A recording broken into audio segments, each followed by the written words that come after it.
kickstart the conversations looking at a story that we hinted at, one that many would argue is an affront on democracy. The Nigerian Constitution guarantees freedom of association, and this freedom of association seems to have been truncated. The police have been in the spotlight lately for the wrong reasons. Very recently, it was Nasir El-Rufai who had accused them of sabotaging the ADC's gathering in Kaduna. Like that was not enough. Now, over the course of the weekend, Gbadebo Road-Survivor, the 2023 gubernatorial candidate for the Labour Party in Lagos State, has also now accused the Nigerian police again of being complicit in an attack against him and his team. He, of course, was announcing his official moving or defection, I would say, to the African Democratic Congress, the ADC. They had staged 3 different plans. It would turn out that 2 places, so 2 of their meeting points were attacked, and he blames the Lagos State Police. Let's take a listen, or let's take a look rather. Accompanying the chairman of Alimosho local government with over 80 policemen, and they sealed the place with Black Maria, Hiloxes, and all of that. We went there to talk to them, went to see the CP to no avail. Now, the day after, they are protecting an APC rally that is going on currently. No problem. We got another venue in a church premises. Our people in a private, secure premises.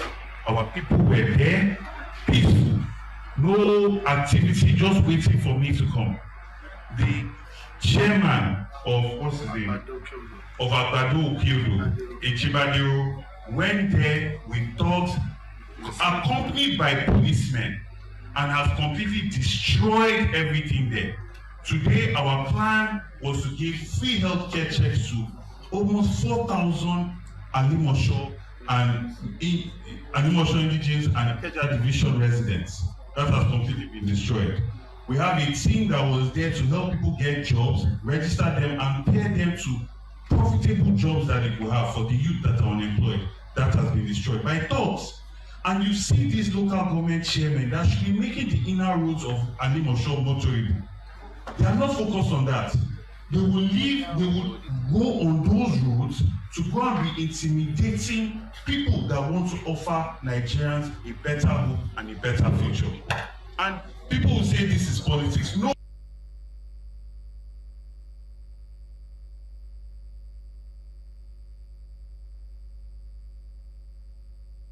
That is a video of Gbadebo Road-Survivor addressing the press. We will bring more videos as the show progresses today. But what he did accuse the Nigerian police of doing is they were being complicit. And in fact, if you watch several other clips that we saw online. He also spoke with News Central. Yes, he spoke with News Central, exactly. On our news bulletin. Exactly. And then we had there was a cameraman who you could see was his cameraman, who gave an account saying that he's a member of press and hates that he was treated in the way that he was. Gbadebo Road-Survivor stated that there were about 20 to 40 policemen who accompanied these thugs. You could see videos of them blocking entrance, saying, you can't enter, order from above. So the question is there really freedom of association as guaranteed by the Constitution? Where did this order from above come from? And the police has said in their response, they've discounted the statement of Gbadebo Road-Survivor, stating that, of course, he didn't make any reporting to any of the police stations. And this, again, I'm asking the same question I asked when the Malam Nasir El-Rufai and Kano ADC incident happened. When there's an accusation against the police, you make a report to the police to investigate itself. And how do you expect that the investigation will be free, fair, and credible, especially because one of the principles of natural justice will be that a party cannot be a judge in its own cause? Look, it's since the advent of our democracy, we've been, they still call it a nascent democracy, 26 years since 1999, and we've been making little progress here and there.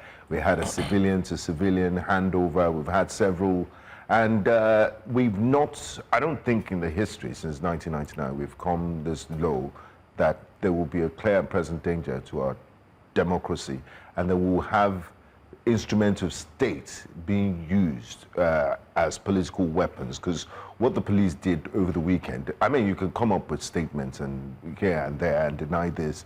It's just to gaslight Nigerians. The evidence is there. We have video evidence. We have people corroborate their stories, and it's just very, very shameful. The Nigerian police force is the Nigerian police force. It's not the APC police force. It's not the APC police force. It's not the PDP. It's not the Labour Party police force.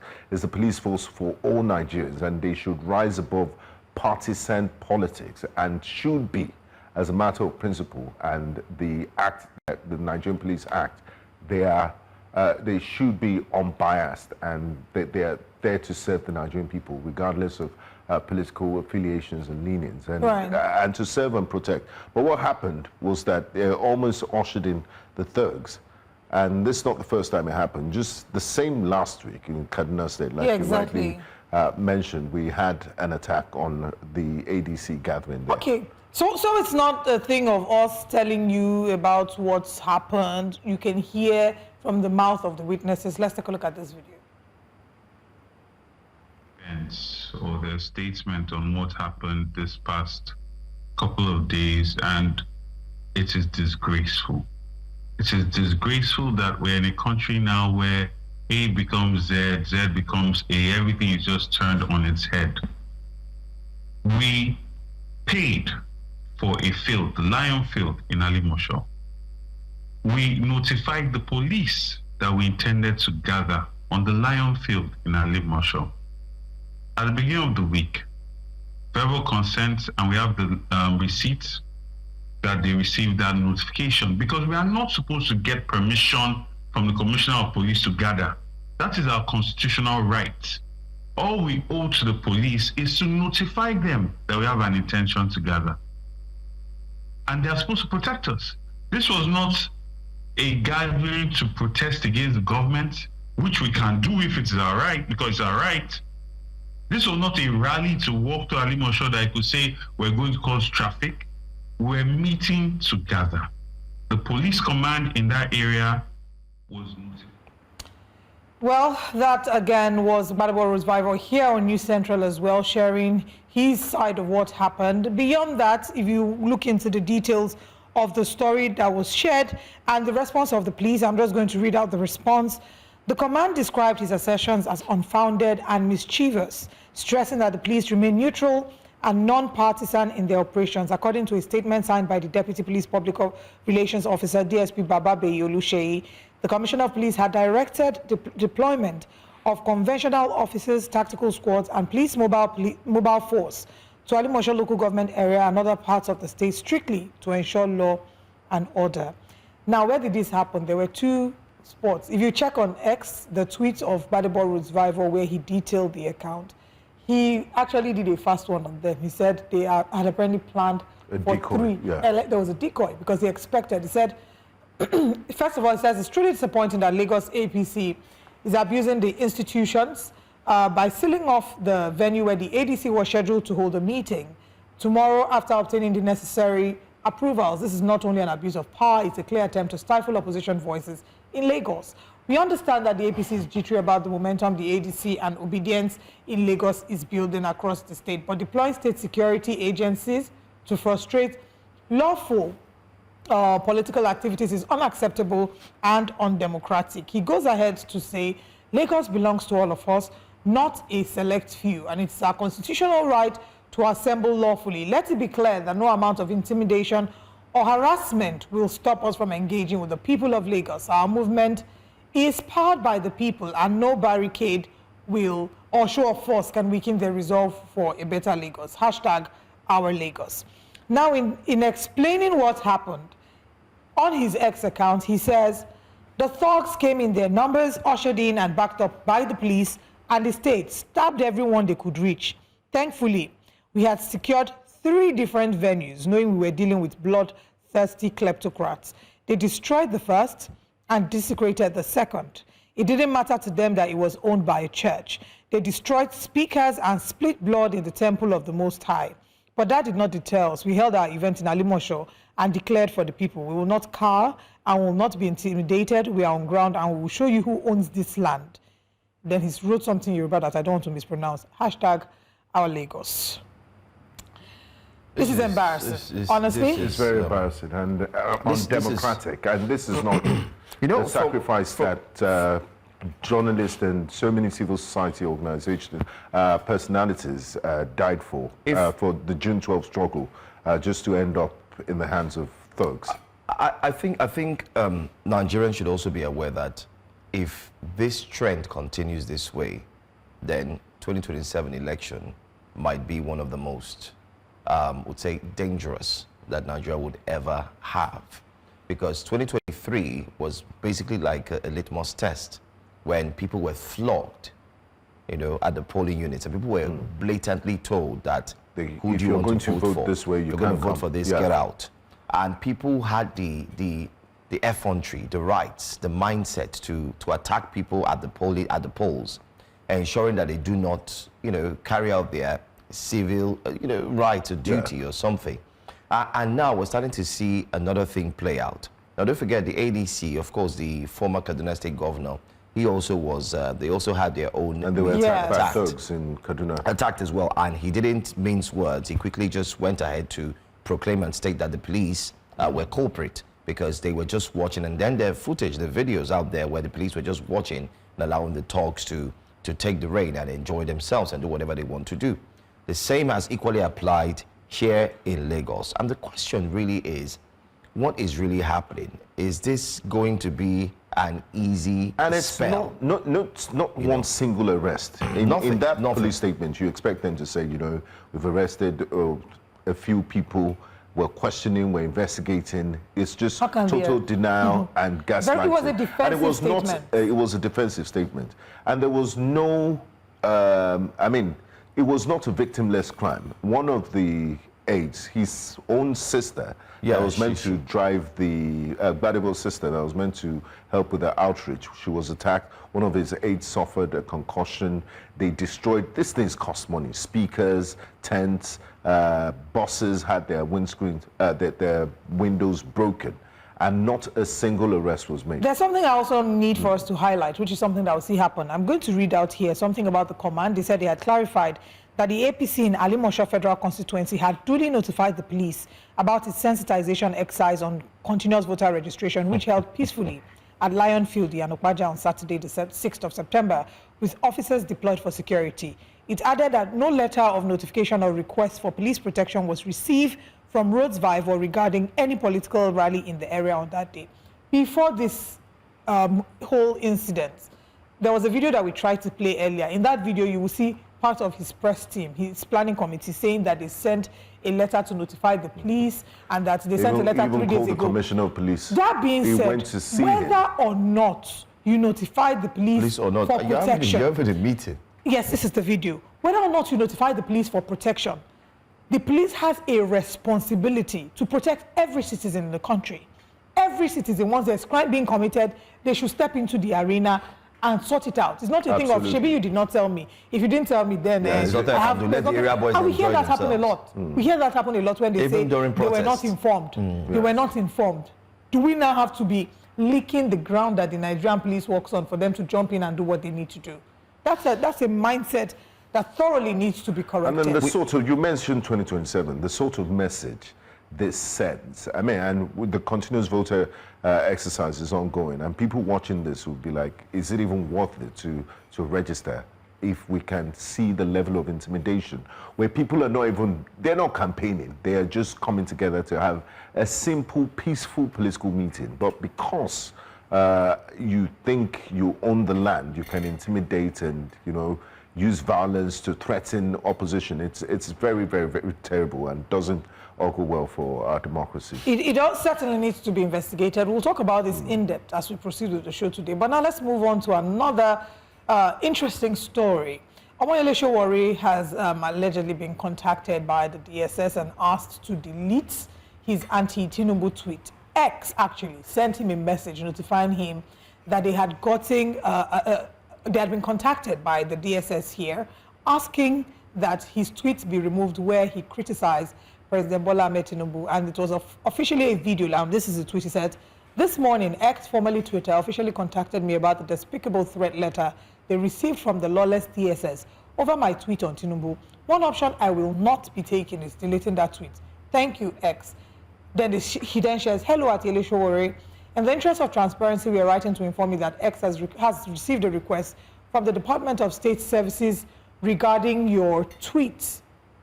And they just go ahead to explain the details of it, saying that it claims the following content violates the laws of Nigeria. They haven't taken any action on it, as they strongly believe in defending and respecting the voices of their users. It's their policy to notify the users if they receive a legal request. Now, what we had the letter from the DSS. No, so this is the letter that from the DSS to X that he copied and pasted below. Now, what is the particular anti-Tinubu tweets that caused an issue? He posted a video, and in that video he said this criminal at official BAT actually went to Brazil to state that there is no more corruption under his regime in Nigeria. What audacity to lie shamelessly. Let's take a look at the video. Just to refresh your memory, a number of us saw this video last week, but let's take a look at the video.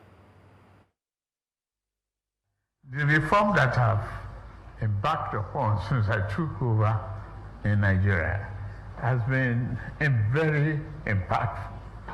I can beat my chest for that. It was initially painful, but today the result is blossoming. It's getting clearer to the people. We have more money to the economy, no more corruption. We have the governor of Central Bank here. You don't have to know him before you get the foreign exchange that you need. The speculators are out in our currency market. The door is open for businesses. And there is the video that started the whole controversy. Omeyele Sowore has stated his position firmly that he will not delete the tweets. Well, I mean, we understand Sowore is a feather rustler, and he likes to be in the spotlight. But I disagree with some of his methods. I mean, if you don't have evidence that the president has been convicted by a competent law of jurisdiction for any crime, you don't have the right to call him criminal. That's defamation, right, in law. So you could have said, you know, I disagree with the president's statement is untrue. You know, he's still president and commander-in-chief of the armed forces. And I agree with you. You need to respect the office of the president. You might disagree with a lot of his policies, and you don't have to agree with what he says. But, I mean, coming out to say he's a criminal, if you can't prove it, you can be sued for libel. Yeah. And I agree with you, Benga, 100%. When I saw the tweet as well for myself, I said, this is taking it too far. But there's nothing wrong in saying that, oh, you know what, I think the president's statement here maybe lacks this or does not have this, false, cannot be proven and so on. But using strong remarks and strong words like that, that's why many have equally highlighted the reasons why you have so many netizens online who have become rude, who have become very, they just go ahead and speak anyhow without having some sense of, you know, thoughts, disparity, respect, name them. And I think for this, let's see, DSS had asked for 24 hours in a letter that was equally in circulation. And we're looking at if X will actually do the needful. Will his account be pulled down? Now that's question number one. Or two, will he decide to, eventually delete it, or he wouldn't? But, I mean, for us, let's be honest, you do have a president who is a president of the Federal Republic of Nigeria. And truly, even if you do not agree with him, being a public figure, you might as well just state your claims. Exactly, and, the responsibility that comes with your position as a former presidential aspirant. You don't use such languages. And if you want to get arguments, if you're in an argument, you don't, the moment you throw an insult, you've lost it because you can't control your temperament. You don't have the intellectual ability to make a proper, to stay on the case without resorting to ad hominem and insult. Yeah. All right, let's get the reaction of Nigerians to this whole scenario with the DSS and Omeyele Sowore. Oluomo of Derby says the problem with Nigeria's DSS: 1, human rights violations; 2, lack of accountability; 3 political bias, 4 suppression of free speech, 5 disregard for court orders, 6 secretive operations, 7 excessive use of force, 8 intimidation tactics, 9 overstepping its mandate, and 10 poor public trust. Nigerians at home and abroad have lost faith in the DSS. Instead of tackling insecurity and corruption, they waste energy chasing Sowore over a tweet. Meanwhile, the president's claim that corruption is finished is nothing but a lie. Nigeria deserves truth and accountability. So I believe this person said the same thing that Sowore said, just a different and a more respectful way. The president's claim that corruption is finished is a total lie. That one you cannot come out and say was an insult. Nobody can ask him to delete that. Oshoma GI says kidnappings and killings ravaging Edo State and the country at large. Reports say not less than 8 NSCDC officers were ambushed and killed barely 24 to 48 hours ago. Really sad story. Another report of a fully loaded new Edo Line passenger bus and a Toyota sedan were also attacked on Benin and Akure Road with all passengers on board kidnapped. This is just but to mention a few of the insecurities thriving in different parts of the country with no solution in sight. Yet, here's DSS writing an epistle to X to chase after a private citizen and ban/deactivate his X account because his tweets were perceived as offensive towards the president. This action further demonstrates that the lives of ordinary Nigerians doesn't matter. I can't imagine the agony and pain inflicted on the families of the slain NSCDC officers in service or those kidnapped. If this is not misplaced priorities, then I don't know what is. When are we going to get this right as a country? I get his point, but let's also highlight that those incidences took place this weekend. It was sad. Anyway, Grandpa Frank says, imagine CIA or Mossad or KGB coming to tweet that a private citizen abused the president. See what they've turned DSS to, a joke. Well, that's your thought. The state security institutions have all forgotten the oath of office that they took to protect the country from inside and outside terrorists. You didn't take oath to be fighting civilians for the president or politicians. Stop destroying our security agencies. Stop sponsoring tribal bigotry. That's what Priest D says. Chude says the current Nigerian government has been designated a terrorist organization by Canada for human rights violations, election rigging, and breaches of international law. Why should their requests be heeded? Please disregard demands from politicians who impose themselves on us and harm citizens. The government that kills its people is not legitimate. Now, Chude was actually tweeting back at X and telling them to ignore all the information. But those are some of the tweets we're going to take. Just to quickly highlight as well, it's part of our stories while we move away slightly from Omeyele Sowore's response to the DSS and the back and forth conversation that's going on with X in the center. Truly, one of the tweets there, sad incidences over the weekend. Those who are traveling to Edo State, especially the NSCDC members, ambushed and killed. And of course, one person is still missing. Let's not also forget 63 people were killed in Borno State. Borno as well. Happened this weekend in Bama again. The same Borno State that, now the governor, there were footages, the governor had to go back again with the security team and they were combing round trying to ensure that they could, I mean, we could like see... Olive would always say, you know, two things can be right at the same time. Because none of these tweets addressed the insults on the president or addressed the main issue. The focus is on DSS's priorities. But the truth is, exactly, let's be honest, what is the responsibility? Priority? Good question. Thank you very much for asking me that question. That's another thing. The responsibility of the DSS is sort of equivalent to the US FBI and Secret Service. The DSS is tasked with domestic intelligence, counter-terrorism, VIP protection, safeguarding national security. Their protection of the president relates to his physical, not online reputation. But they're saying this has the potential to incite people to violence. Exactly. I mean, supporters of the president might not like this and they can go to the street or harm Mr. Sowore himself. The special advisor on media and publicity, those are their responsibilities. Managing the online reputation of the president, National Orientation Agency, those are the people that should be tasked with this. There's so much more that the DSS has to deal with. And that's what some of the tweets have highlighted. And that's not saying that it's okay to outrightly call the president a criminal. No. Which is what we've already condemned that. We right? do not support that. That's not in a saner climate. Unless you can prove that's not that he's been convicted. And we put it to Sowore. I mean, he comes on the show here. We're also going to put it to him. Hopefully he joins us, if not today, tomorrow. If he has proof. If you do not have proof, you cannot just go and speak anyhow. I mean, we don't support that. And also, the tweets that we've read, those are expressions that belong to those who actually tweeted that, not that of News Central. But then again, just to quickly mention, too, that it's a sad situation. It was a sad situation this past weekend. So many lives lost again.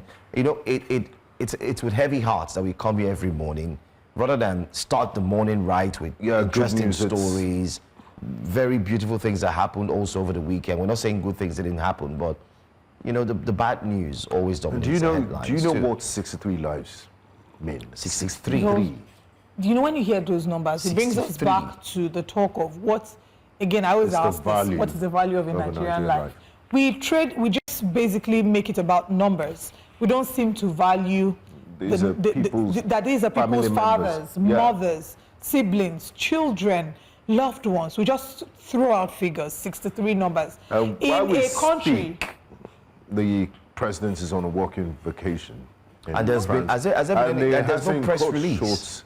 There's no press release concerning it's automatic. It's almost copy and paste. There's always a word condemn. Press release and so on. It's really terrible. And will state police solve this? That's another question. Will state policing solve this? And how do we stop this cycle problems of violence and death? Because it's almost become. Because I'm looking on Bayo Onanuga's page, and the last thing I'm seeing here, 18 hours ago, President Tinubu congratulates VP Shetiba, Dr. Yabo Masha, others on conferment as fellows of the Nigerian Economic Society. That's one. Secondly, we've not seen any press release condemning what happened. That's what I'm saying. This is just all I'm saying. I'm talking about also in Lagos. And that's the president's spokesperson. Yes. Where the thugs attacked a political party in a democratic setting. Because, I mean, ordinarily, there should have been a press release. I mean, today is the first day of the week. Maybe they'll wake up to their responsibilities and address everything that happened over the weekend, including the very sad incident in Bama local government in Borno State, and also, if they have time, to respond to the ugly incidents of stifling freedom of association in Lagos State. Very terrible. Really terrible. And dark weekend. You know, guys, sometimes it's much more like there is law in a lawless land, or there's lawlessness in a land that's filled with so much laws. And like some of our guests who join us would say, he said Nigeria is not bereft of laws. It's just the application. That's where the challenges come from. Look at this, just the image that is showing on our screen, the deployment of Nigerian army troops. You know, this is after the fact. Could we have fast tactical responsive squads and alarm systems that could go up when the incidents are happening, so you can apprehend these attackers? Because what we see is, you now see all this show of force after. You know, I feel for the governor. It's really, I feel for the governor of Borno State. I mean, I can imagine how overwhelmed. And he's done this. He's paid this condolence visit so many times. So many times. He's also gone to the forefront. In his time as governor, it's terrible. It's really sad. Anyway, very tough. It is very, very interesting things. And to wrap Wake Up Conversations, let's share with you now. Malam Nasir El-Rufai visited a church and addressed the congregation on voting in Sowore. Let's take a look at this video.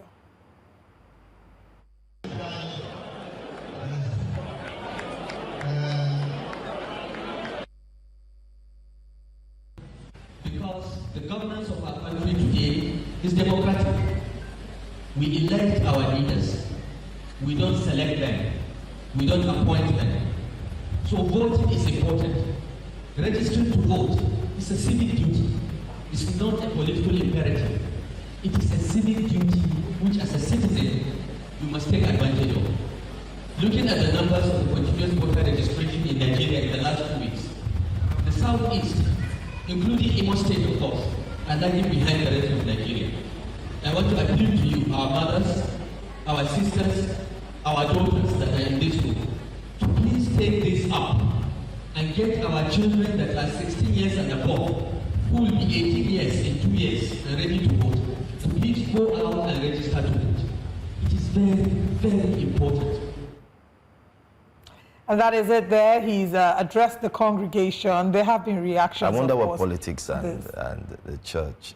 Yes. So there are two ways to look at it. There's a camp that believes that the church and the state, this church and politics should be completely separate and that they shouldn't intermarry, especially when it comes to politicians being given public platforms in churches to speak. There are others who say that the church is definitely not inseparable from politics because the decisions that the politicians will make will affect these people. They are part of society. So they are part of the society. I don't think that we can completely, totally separate it. I just think there maybe should be boundaries, right? But As I don't to think the conversations that they're having in church. So all those ones of people coming to shade their opponents yes. on church pulpits. I mean, this was harmless. It's about voter education. Go out, get your your voters cards and vote. You didn't say vote for my party. And while I know, because I can see Joe's face, I know you probably don't agree with church in being, because I believe that there have been several platforms. I don't agree with that. Several churches that have had conversations and platforms, political platforms that encourage very important discourse. I know that one of such is, I'm trying to remember his name, Pastor Kojo Yemade, for example. Pastor Kojo Yemade has been very, the platform. Every year he's done the platform where he champions conversations that are very needed to encourage, to educate the citizenry. And he's not the only one. There are a number of people who have started to catch on to that. So, Kojo Yemade of Covenant, why are you doing that, Joe? You don't agree with me? No, go on. I mean, it's your opinion. The summary of it for me, I can't stop the summary of it for me opinion. is, I don't think we can completely separate the church from politics because the decisions that politicians make affect those in the churches. And I would applaud people like Pastor Kojo Yemade who use the platform and every other people who give opportunity for these conversations to be had. However, we must then find a fine line. Yes. The issue of politicians coming to campaign on pulpits as we are getting to 2027, it should not be allowed because they will try to do that. Pastors or imams Telling directing their congregation towards a certain political line or leanings should not be done. Yeah. This is the red pen. They want to take this red pen from me. They will not see it. It was said in church. They don't collect the red pen. Collect the green, blue safe. Are you shading a certain government? Let's go straight to our top story. The red pen on top pulpit. Okay. Yeah. But I mean, in fairness to Joe, how do you regulate what someone is going to say? You are not in their mind. So just the safe thing to do is just don't give them that. So the way to regulate it is or when let you the have pastor, or what they should do is voter education and sensitizing the people. Kind of like what I said with the platform, where everybody, it's like a panel session. You can interview that, and if the person says something that is partisan or that is leaning to a certain area, you can come on the stage and say, please, with this countenance, the church does not approve this. You can quickly then make a strong statement. But let's take reactions to what El-Rufai has said, and Nigerians are talking about this on X. Now, El-Rufai says, gratitude. I have had a great time in Owerri. Following 2 days of activities and engagements, Malam Nasir El-Rufai has expressed his joy and gratitude for the warmth of his reception in Owerri. He stated that the objective of his trip in deepening engagements for national unity and progress were duly met, noting the positive and welcoming attitude he was accorded everyone. Owerri has been a great visit. We're well received everywhere we went, from religious institutions to engagements with stakeholders, political associates and traditional institutions. There's been a consistent pattern, welcome and openness. I am overwhelmed by the grace and dignity displayed by the institutions and personalities that have received us. It is an exemplary display of a Nigerian citizen being made to feel welcome outside his home area amidst all the attempts at division.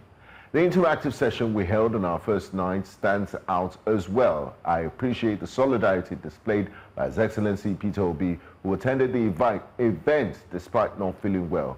Owerri has been kind and open, and we have enjoyed the time, and we leave with great memories, says signed by Muyiwa Adeke, media advisor to the former FCT minister, governor of FCT minister, yeah, correct. Anyway, Mwakjuku says finding El-Rufai in church wasn't in my bingo card this year. Big ups to the church that hosted him. All right, another one. El-Rufai should not be in any church right now. He shouldn't even be in the southeast. And before you talk about Zacchaeus and Jesus, Zacchaeus was repentant. This one, we all know Shola Hassan has a different view. Man is extremely desperate. Same man known as Body Bag, man, I don't understand, is who the church gave audience to. Thousands died in southern Kaduna during his reign in Kaduna. Okay, that's from Pharaoh. I don't know which Pharaoh is, if it's the Egyptian one or the Nigerian one. The leadership of this church is, that's a strong word. Imagine allowing this, okay, we're done. We're done. Yeah. We're done with the tweets. I mean, everyone could talk. Too many. And these are the things we struggle with, even as journalists, to ensure that. Yeah, I mean, conversation can be civil. You can, that's the beauty of English language. You could say the most, you could condemn someone without insulting the person. There's language for everything. That's why you have antonyms and synonyms. You don't have to be so crude to, you know, refer to a fellow human being as a creature because of something they did and did not do. I mean, just address the issue and let's move on.